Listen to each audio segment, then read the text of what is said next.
블랙슈맨과 이름 없는 마을의 살인, 히가시노 게이고. 물론 본인은 아니다. 다케시가 변장한 것이었다. 하지만 희끗한 머리카락, 파이를 옆구리에 끼고 약간 구부정한 자세로 목을 살짝 왼쪽으로 기울인 채 서 있는 모습까지 그 모든 것이 H 본인과 똑같았다. 짙은 갈색의 헤링본 양복 정장도 교사 시절에 수도 없이 보았던 옷이다. H를 닮은 인물은 교단을 향해 걸어왔다. 걸음걸이도 발을 내딛는 박자도 H와 똑같았다. 트레이드 마크였던 둥근 안경에 마스크까지 끼고 있어서 어딜 봐도 본인이었다. 아무리 형제라 해도 너무 닮았다. 그리고 원래 얼굴 생김새나 체격은 완전히 달랐다. 키는 다케시가 H보다 10cm는 더 클 것이다. 하지만 눈의 착각을 이용했는지 조금도 위화감을 느낄 수 없었다. 정말 놀랍군. 처음 말문을 연 건 가시왁이었다. 선생님인 줄 알았어. 너희도 그렇지. 동의를 구하는 말에 모두가 고개를 끄덕였다. H로 둔갑한 다케시는 걸음을 멈추더니 안경을 만지며 가시왁이 쪽을 보았다. 가시왁이, 종소리를 못 들었나? 자네가 앉아있는 건 책상이라고 한다. 앉아서 책을 읽거나 글을 쓸 때 쓰는 상이지 걸터 앉는 용도가 아니다. 앉을 때 쓰는 건 그 뒤에 있는 작은 쪽이고 이름은 의자라고 한다. 몰랐으면 앞으로 잘 기억해두도록. 가시와기는 손뼉을 치며 일어났다. 대단하시네요. 목소리까지 똑같다니. 그러고는 의자에 앉았다. 다케시는 다음으로 마요를 보았다. 가미요 마요, 자네가 대신 수업을 할 텐가? 그럼 내가 자리에 앉으면 되나? 아, 죄송합니다. 마요는 교단에서 내려와 창가 자리에 앉았다. 가미요 마요. 중학교 시절 분명 H는 그런 식으로 마요를 불렀다. 가미요라고 성만 부르면 본인과 같으니 묘한 기분이 들고, 그렇다고 마요라고 이름을 부르는 것도 이상하게 비칠 것 같아서라고 했다. 그럼 출석을 부르겠다. 다케시는 엄정한 목소리로 말했다. 가시와기 고다이. 이게 뭐 하는 겁니까? 가시와기가 당혹스러운 듯 옅게 웃으며 말했다. 가시와기 고다이 없나? 가시와기는 오늘 결석인가? 아니요, 있습니다. 네, 여기 있어요. 무슨 꿍꿍이인지는 몰라도 이 이상한 노름에 장단을 맞춰주겠다는 양 가시와기는 손을 들었다. 가미요 마요. 마요도 네 하고 손을 들었다. 구기미야 가스키. 네, 구기미야가 대답했다. 그 후 고고노에 리리카, 스기시타 가이토, 누마카와 신스케, 하라구치 고헤이, 혼마 모모코, 마키하라 사토루까지 순서대로 이름을 불렀고 모두가 대답했다. 모모코를 결혼 전 성으로 부른 건 당시를 재현하겠다는 의도에서겠지. 그래, 다케시는 출석부를 덮으며 말했다. 모두 출석한 것 같군. 바람직한 일이야.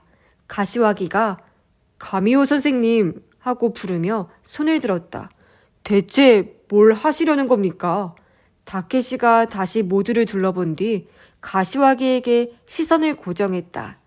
16년이 지났다고 선생님 담당 과목도 잊어버린 게냐? 약간 서운하구나. 네? 국어 수업을 하시려고요? 지금부터요? 그게 아니면 뭐겠나. 다케시는 교실을 둘러보며 말을 이었다.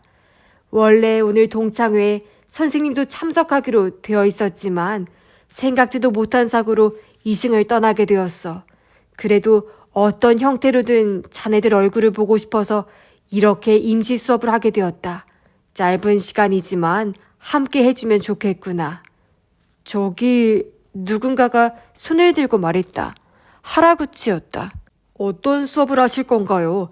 저희가 교과서를 안 가져왔거든요. 걱정 안 해도 된다. 교과서는 필요 없으니까. 오늘 수업의 주제는 편지다. 모두가 당혹스러운 낯을 지으며 웅성거렸다.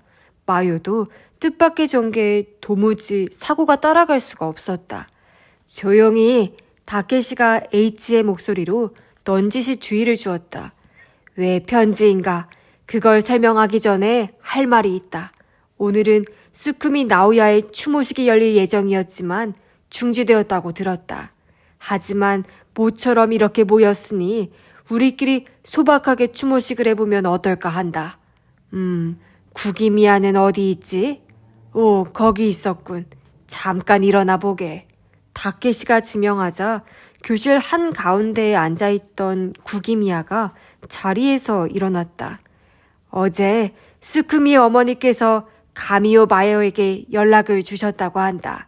다시 스쿠미의 유품을 정리하다가 낡은 봉투가 나왔다고.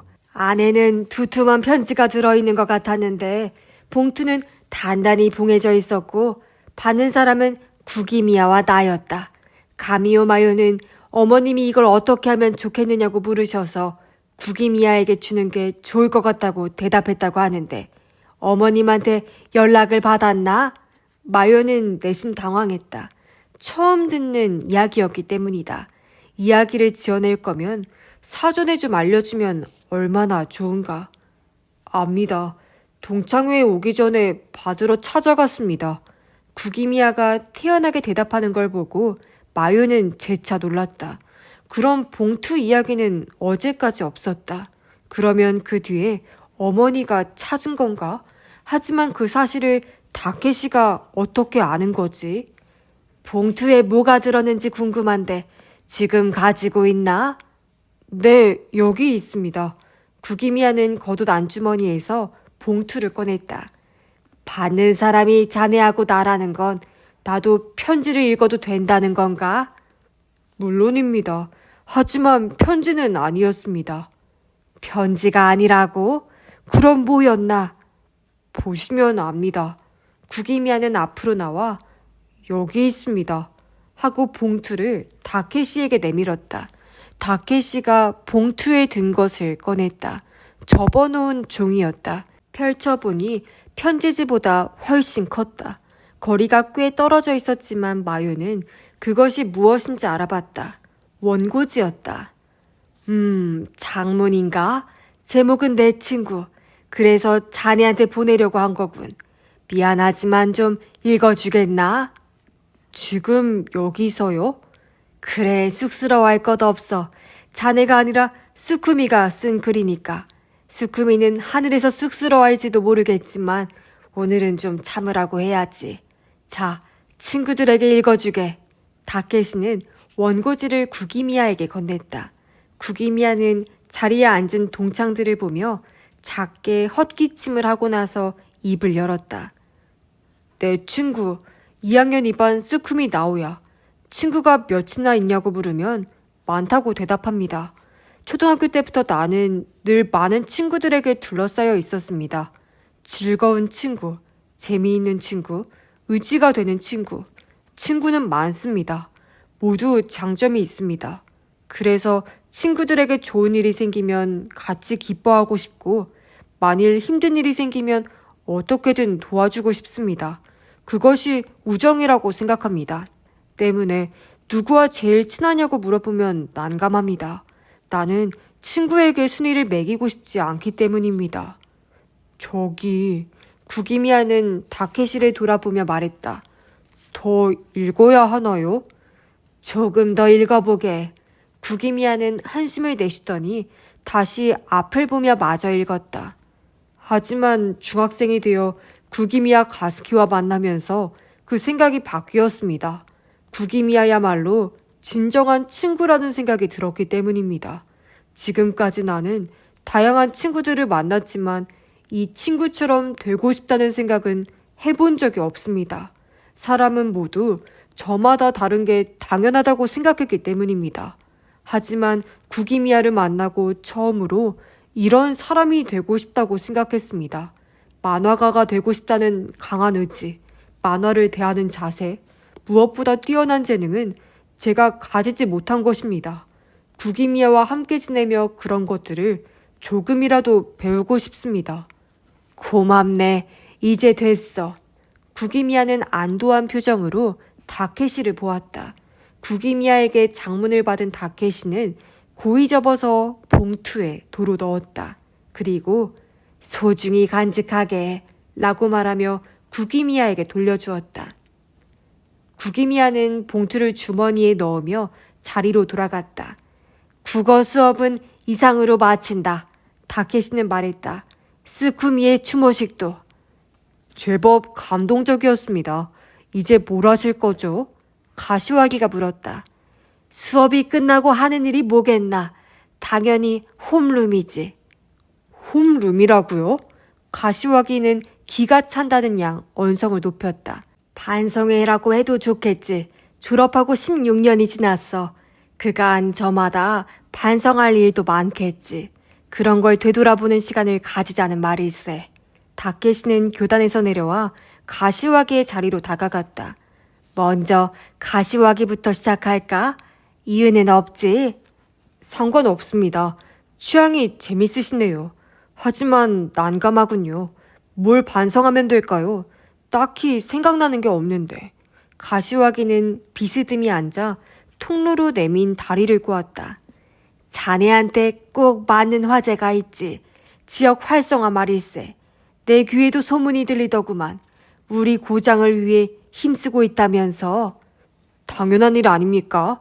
나고 자란 마을인데 어떻게든 활기를 되찾아주고 싶은 게 인지상정이죠. 그 마음 씀씀이는 기특하다만 정말 반성할 게 없나? 모든 일이 순풍의 돛담배처럼 순조롭게 진행되지는 않는 법이지. 큰 일일수록 더 그렇고. 활라비하우스 프로젝트는 가시와기 건설이 주체가 되어 추진했다고 들었네. 미처 계산하지 못한 사항, 준비 부족, 계획이 좌절된 뒤에 뒷수습 소홀, 그런 게 하나도 없진 않았을 텐데. 가시와기는 코를 찡그리며 삐뚤음하게 인매를 비틀었다. 그렇게 말씀하시면 저도 찔리는 구석이 많죠. 드릴 말씀이 없습니다. 모든 걸 코로나 탓으로 돌릴 생각도 없고요.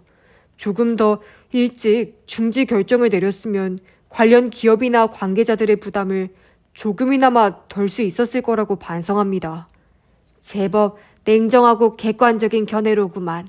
문제는 그 반성을 앞으로 어떻게 살리느냐인데 그 점은 생각해 봤나? 물론 이번 경험은 반드시 활용할 겁니다. 아실지도 모르겠지만 활라비하우스를 대신할 다른 계획을 세우는 중입니다. 이번에는 실패하지 않을 겁니다. 하지만 무슨 일에든 선결 과제가 있지 않나. 그 점에 대해서는 어떻게 생각하지? 가시와기의 표정이 순간 사나워지더니 힐끗 오른쪽으로 시선이 옮겨간 걸 마요도 알 수 있었다. 그 시선 끝에는 마키하라가 있었다. 작은 문제라면 걱정할 거 없습니다. 가시와기는 다케시를 올려다보며 웃는 낯을 지었다. 여러 가지로 생각해둔 게 있습니다. 돈 문제로 선생님께 걱정을 끼칠 일은 없을 겁니다. 그래, 그렇다면 다행이고. 하기야 애초에 돈 이야기를 자네한테 한 게 잘못이로구만. 다케시는 몸을 틀어 마키하라에게 다가가 그 앞에 섰다. 돈 하면 자네지. 전문가가 아닌가. 마키하라의 표정은 이미 굳어 있었다. 무슨 뜻이시죠? 말 그대로네. 은행원은 남에게 투자를 받아내는 전문가지. 이것저것 매력적인 이야기들을 늘어놓겠지. 약간의 각색을 섞어가며 현란한 말솜씨로 말일세. 그런 면도 있는 일이라는 건 저도 인정합니다. 마키하라는 가느다란 목소리로 대꾸했다. 문제는 투자를 받고 나설세. 그 돈이 어떻게 되든 알 바 아니다. 그런 생각이 마음 한구석에 있던 게 아닌가? 예금이 사라지든 말든 나하고는 상관없다고 말일세. 마키하라는 겁에 질린 눈으로 다케시를 올려다보았다. 대체 무슨 말씀을 하시는지 잘 모르겠습니다만. 그래, 최근 자네 고객 중에 본인의 의사와는 상관없이 재산을 잃은 사람은 없나? 혹시 활라비 하우스의 투자자를 말씀하시는 겁니까? 이 말을 듣고 마요는 무릎을 탁 칠 뻔했다. 활라비 하우스 때부터 마키하라는 자금 조달에 관여했던 것이다. 투자자들에게는 어떻게 설명했나? 큰 돈을 잃을 위험성에 대해서도 충분히 설명했나? 위험성은 전혀 없다고 한 건 아니고. 그 말은 그냥 넘어갈 수가 없군요. 그렇게 받아친 건 마키아라가 아니라 가시왁이었다. 위험성에 대해서는 사전에 충분히 설명을 드렸습니다. 아까 모든 걸 코로나 탓으로 돌릴 생각은 없다고 말씀드렸습니다만 활라비하우스 계획이 중단된 건 역시 코로나 때문입니다. 그건 선생님도 잘 아실 텐데요. 투자자들도 모두 납득했습니다. 불평하는 사람은 없습니다. 투자자들이 납득했다고? 투자한 돈을 회수를 못하는데 어떻게 납득을 했다는 건가? 가시화기는 넌더리를 내며 머리를 긁적였다. 아실지도 모르겠지만 활라비하우스 건설은 도중까지 진행이 됐습니다.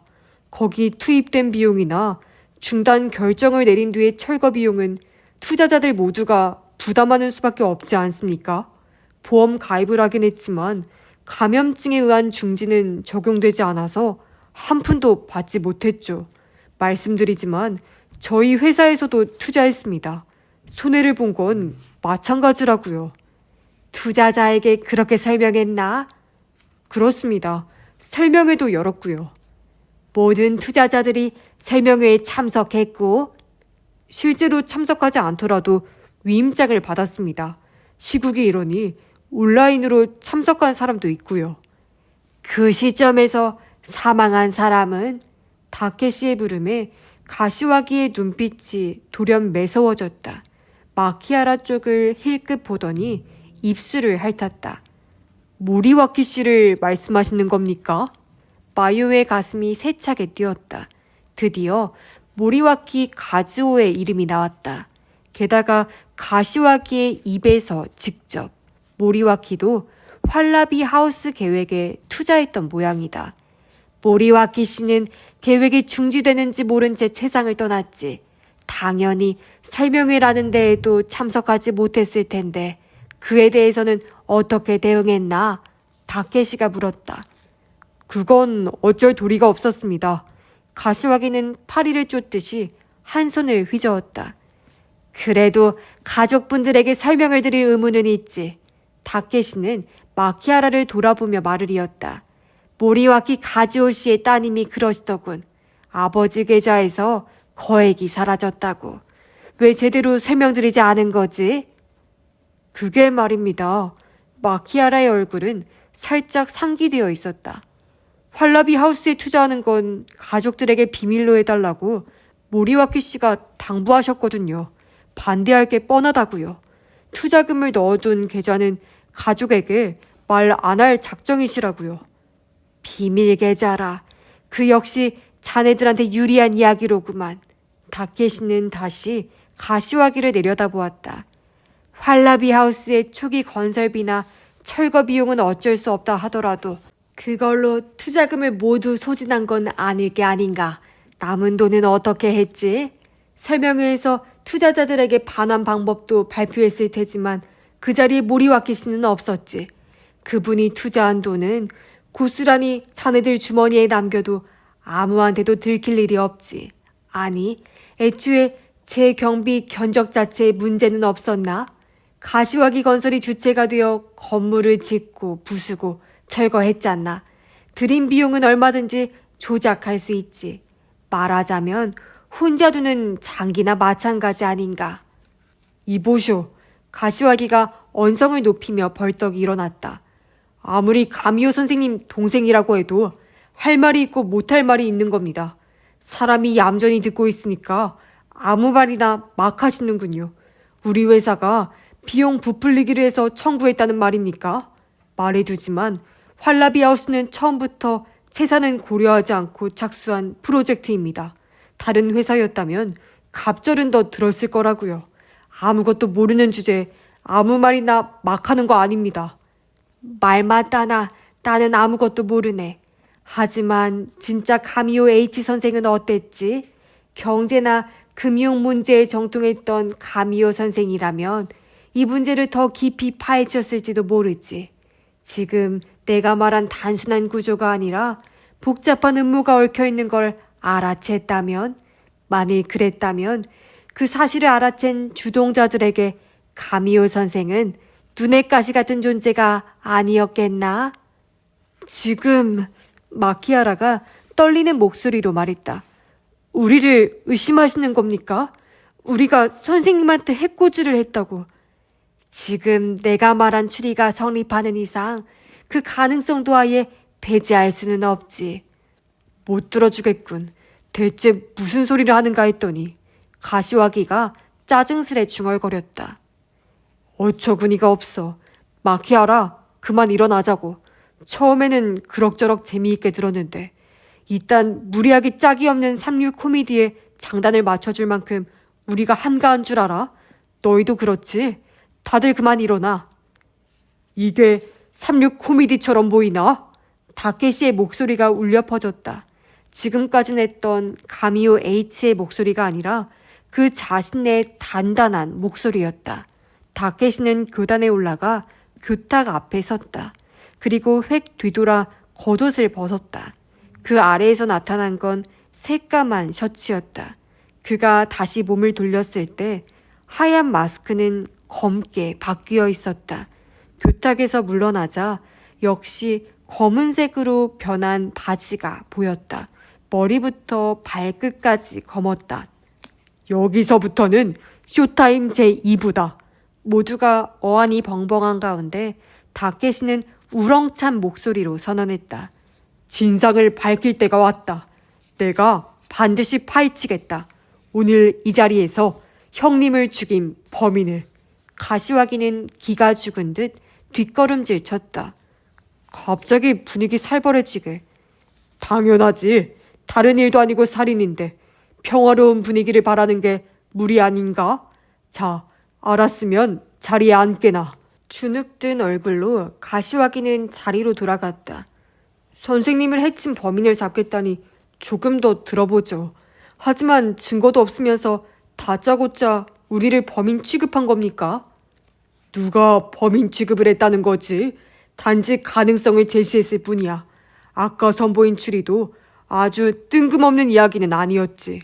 활라비하우스 추진 과정에서 억 단위의 돈이 움직였을 거야. 부정부패가 발생했더라도 이상할 건 없지. 그러니까 그런 건 없다고 몇 번을 말합니까? 가시화기는 진저리가 난다는 양 말했다. 그럼 마키아라는 왜 시선을 돌렸지? 다케시가 마키아라를 가리켰다.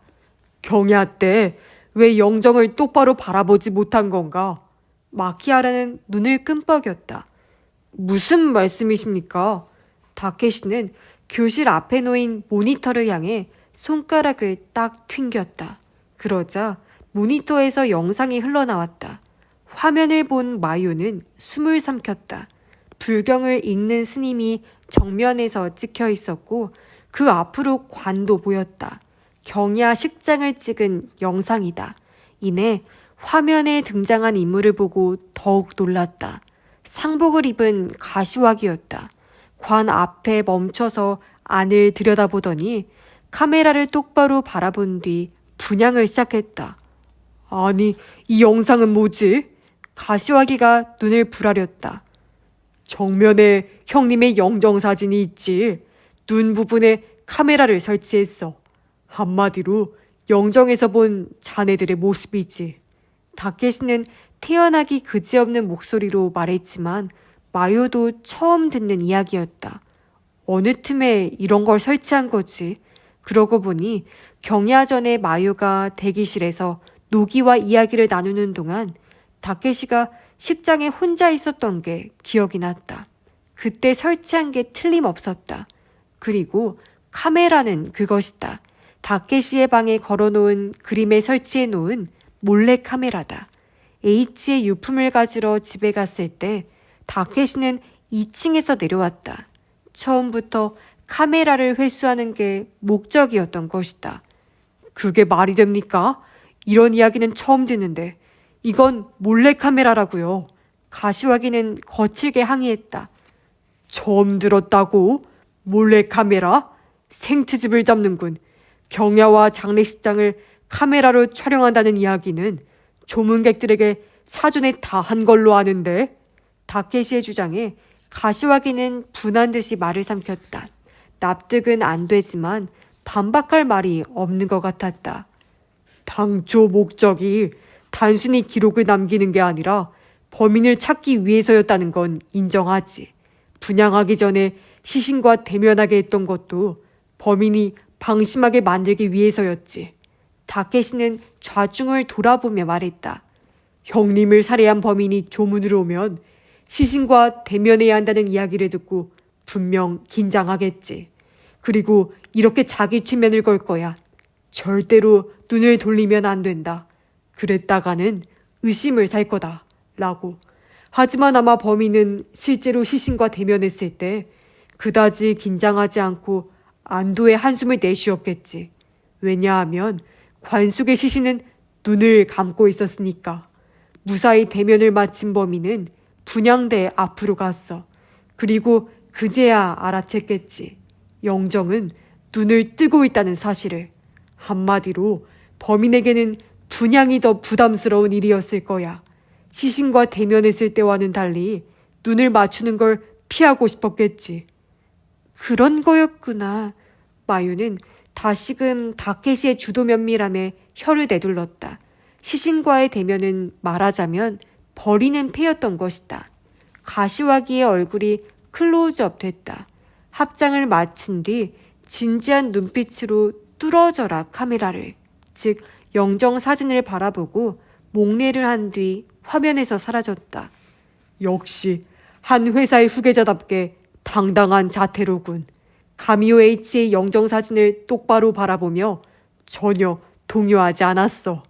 다케시의 칭찬이 영 싫지는 않았는지 가시와기의 표정이 약간 누그러졌다. 당연한 거 아닙니까?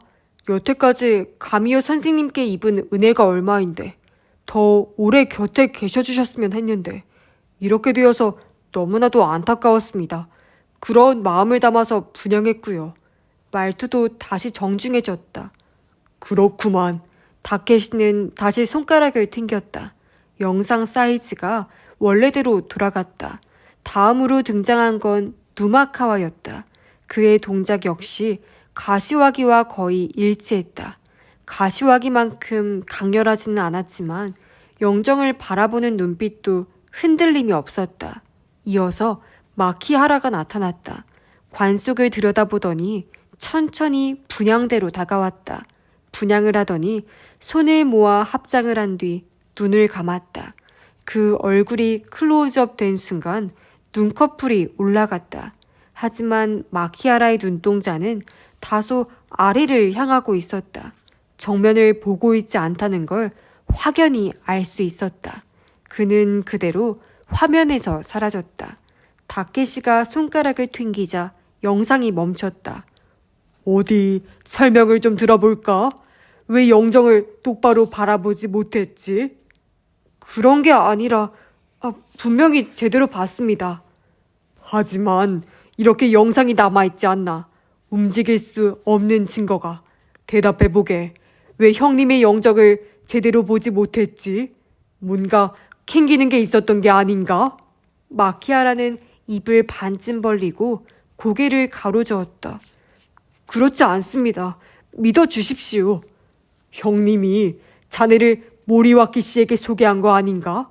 그래서 모리와키 아스미 씨는 아버지의 계좌에서 돈이 사라진 걸 보고 형님에게 도움을 요청한 거야. 책임을 느낀 형님은 자네에게 캐물었지. 자금을 빼돌린 걸 더는 숨길 수 없다 여긴 자네는 3월 6일 토요일 저녁에 형님이 집을 비우는 걸 알고 빈 집에서 기다리고 있다가 집에 돌아온 형님을 살해했어. 그렇지 않나? 아닙니다. 그럴 리가 있겠습니까? 저는 그날 밤 내내 집에 있었습니다. 정말입니다.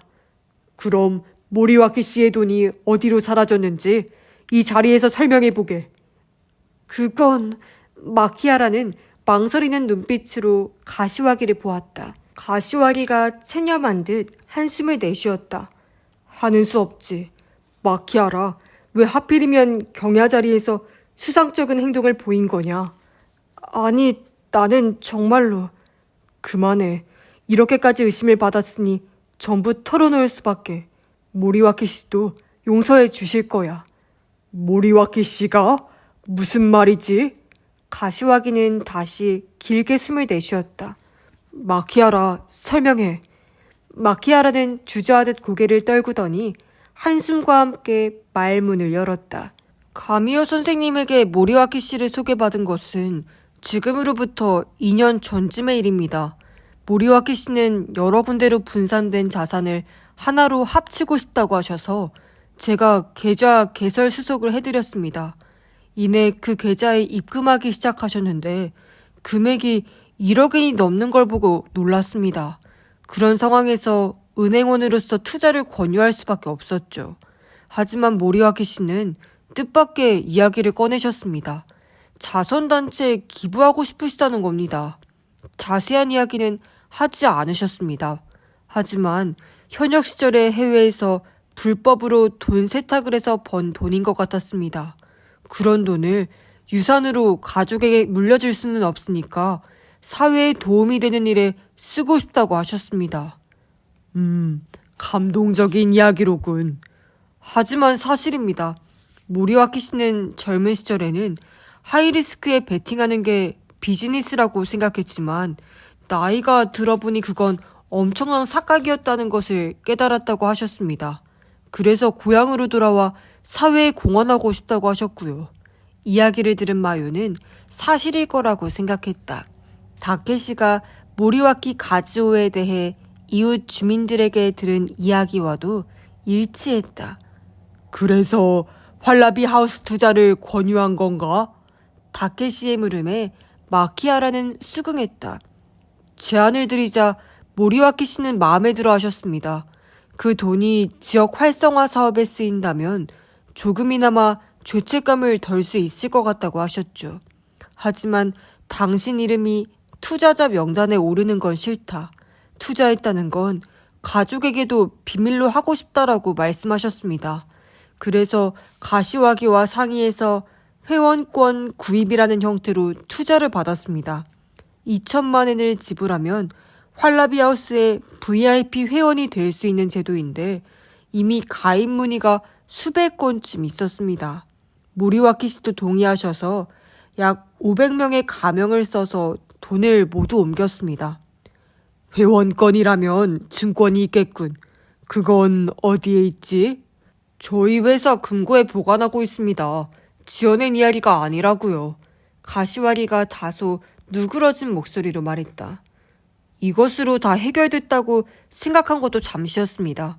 생각지도 못한 오산이 있었죠. 모리와키 씨가 신종 코로나로 급작스레 돌아가신 겁니다. 그 비밀 계좌를 해약하기 전이었죠. 유족분들이 계좌의 존재를 알아채지 못하기만을 바랄 뿐이었습니다. 오산이 하나 더 있었지. 코로나의 영향으로 활라비하우스 계획이 엎어졌잖아. 맞습니다. 특별 회원권 구입은 투자와 다르니 전액 반환해야 했죠. 문제는 모리와키 씨의 소유 지분을 어떻게 할 것인가였습니다. 환불하려면 유족분들에게 사실대로 이야기해야 했으니까요. 그 돈을 다음 계획에 쓰자고 한 건 접니다. 가시와기가 말했다. 그게 모리와키 씨의 뜻을 잇는 길이라고 생각했습니다. 말해두지만 저희가 착복하려고 한 건 아닙니다. 고작 1억엔으로 장난칠 만큼 소인배는 아닙니다. 하물며 가미오 선생님에게 해코지를 하려고 하다니 그런 멍청한 생각은 해본 적도 없습니다.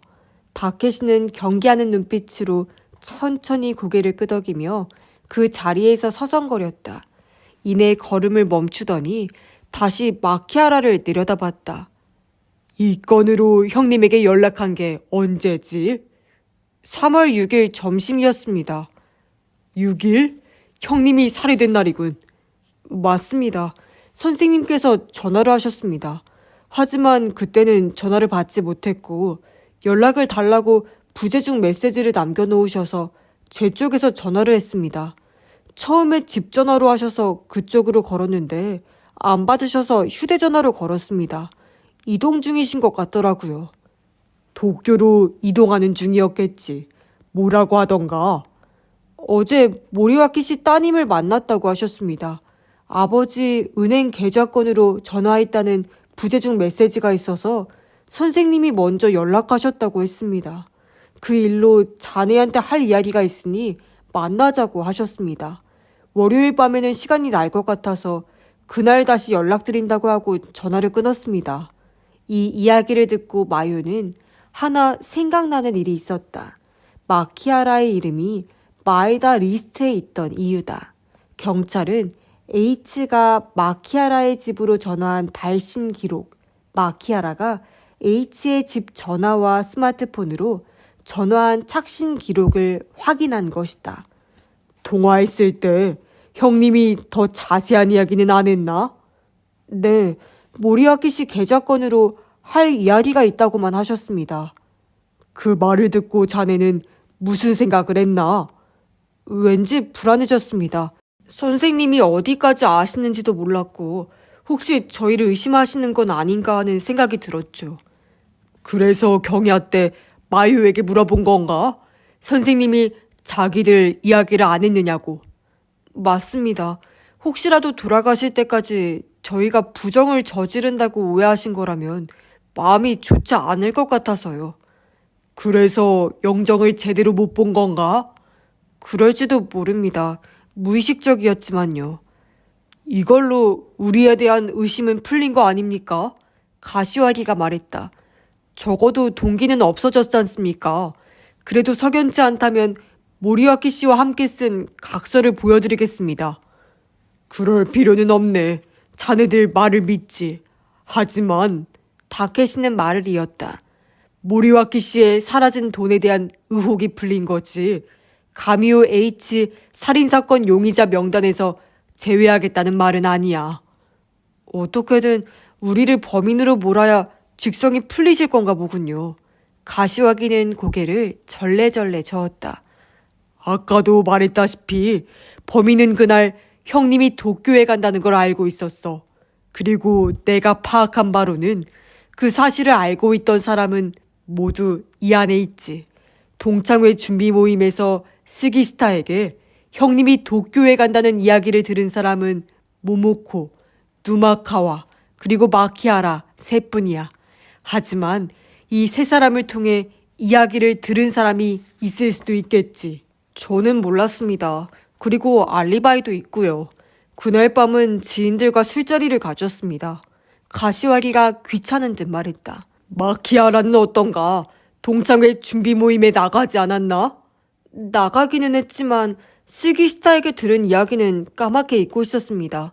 토요일에 선생님께 전화드렸을 때도 이동 중이시라는 건 알았지만 도쿄에 가신다는 생각은 전혀 못했고요. 하지만 그날 밤에는 집에 혼자 있었기 때문에 유감이지만 알리바이는 없습니다. 저기 누마카와가 손을 들고 말했다.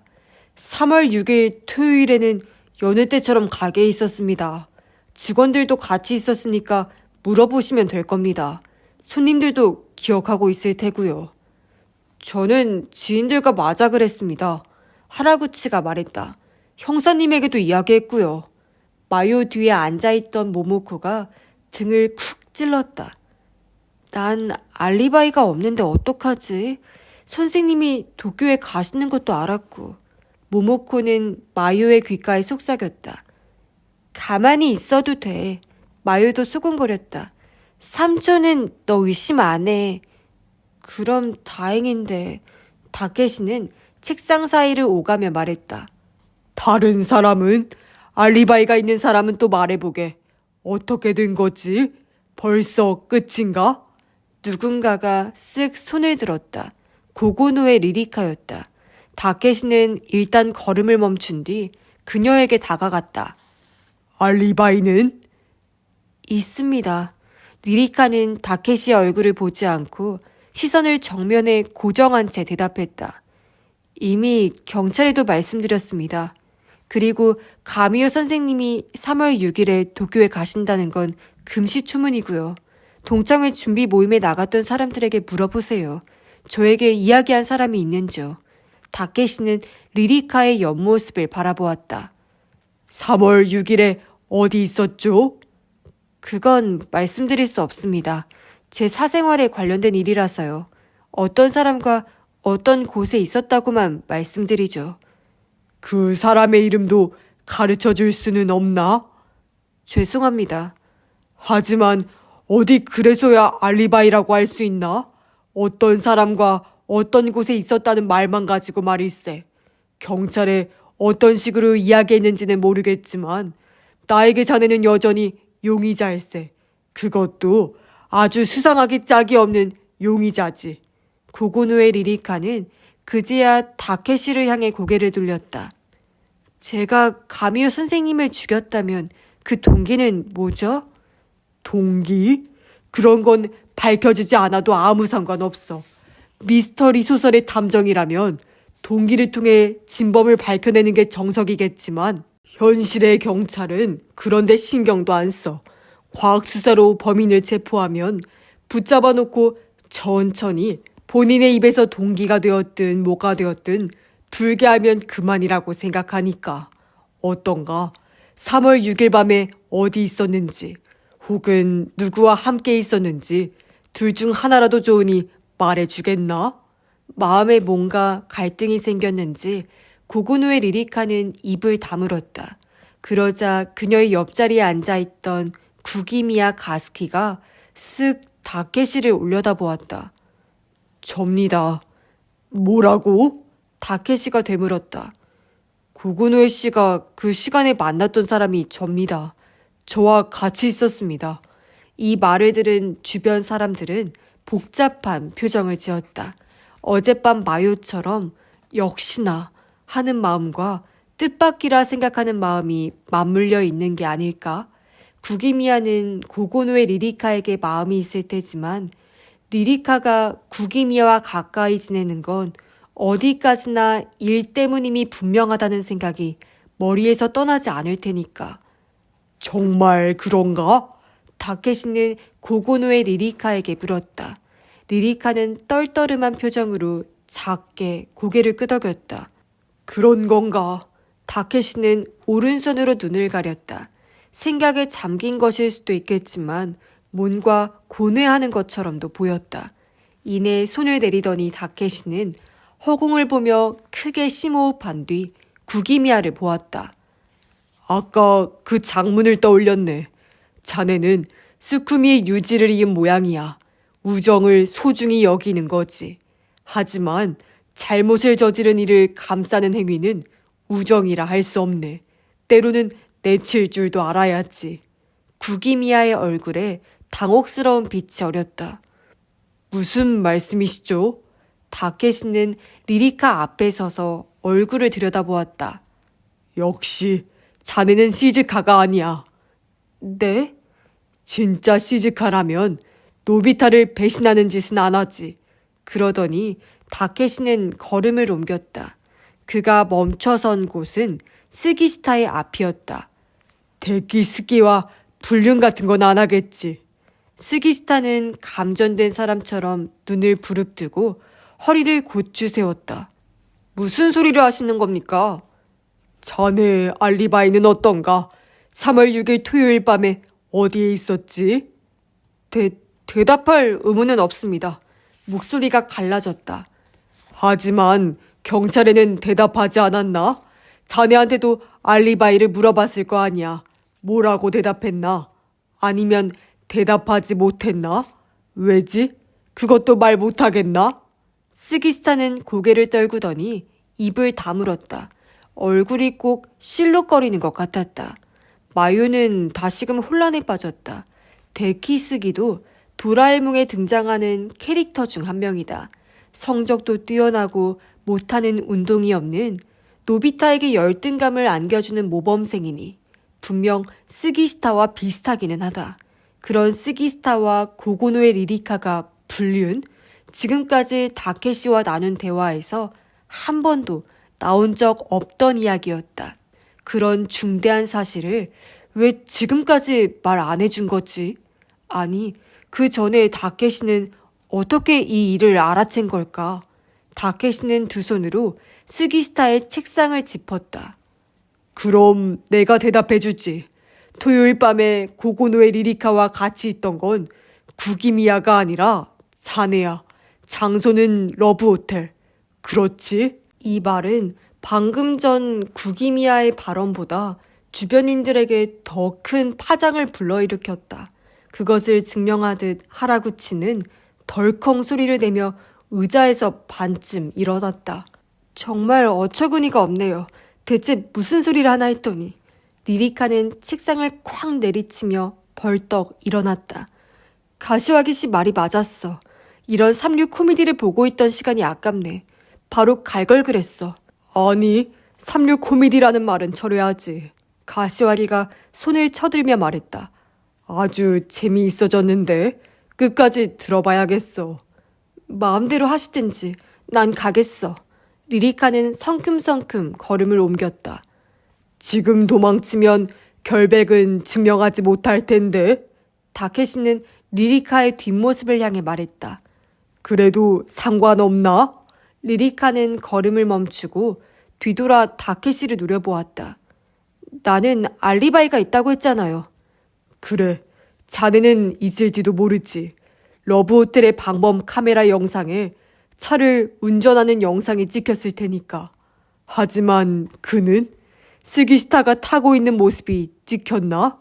조수석에는 아무도 없었던 건 아니고 사람들 눈을 피하려고 스기스타는 뒷좌석에 웅크리고 있었으니까 평소에는 그랬을지도 모르지만 그날은 달랐어.